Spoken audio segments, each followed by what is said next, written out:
ఏదైనా రఫ్ఫాడించాల్సిందే. తక్కువ బంతులకు ఎక్కువ పరుగులు చేస్తేనే మజా వస్తుందేమో.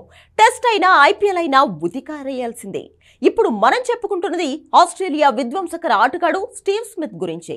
ఏ ఫార్మాట్లోనైనా బౌలర్లను చిత్తు చేయడం అతని స్పెషాలిటీ. శ్రీలంకతో జరుగుతున్న టెస్ట్లో ఈ స్టార్ బ్యాటర్ కెరీర్లో అరుదైన మైలురాయిని అందుకున్నాడు.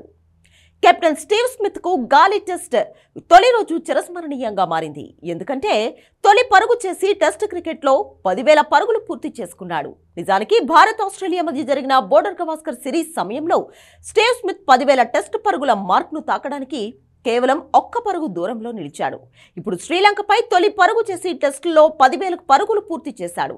ఈ ఘనత సాధించిన 4 ఆస్ట్రేలియా బ్యాట్స్మెన్ గా స్టీవ్ స్మిత్ నిలిచాడు. 115వ టెస్టులో 205వ ఇన్నింగ్స్ లో స్మిత్ ఈ ఘనత సాధించాడు. స్టీవ్ స్మిత్ కంటే ముందు ఆస్ట్రేలియా తరపున టెస్టుల్లో 10,000 పరుగులు చేసిన బ్యాట్స్మెన్లు అలెన్ బోర్డర్, స్టీవ్ స్మిత్ మరియు రికీ పాంటింగ్ ఉన్నారు. బోర్డర్ 1978 మరియు 1994 మధ్య 156 టెస్టుల్లో 265 ఇన్నింగ్స్ల్లో 11,174 పరుగులు చేశాడు. ఇందులో 27 సెంచరీలు ఉన్నాయి.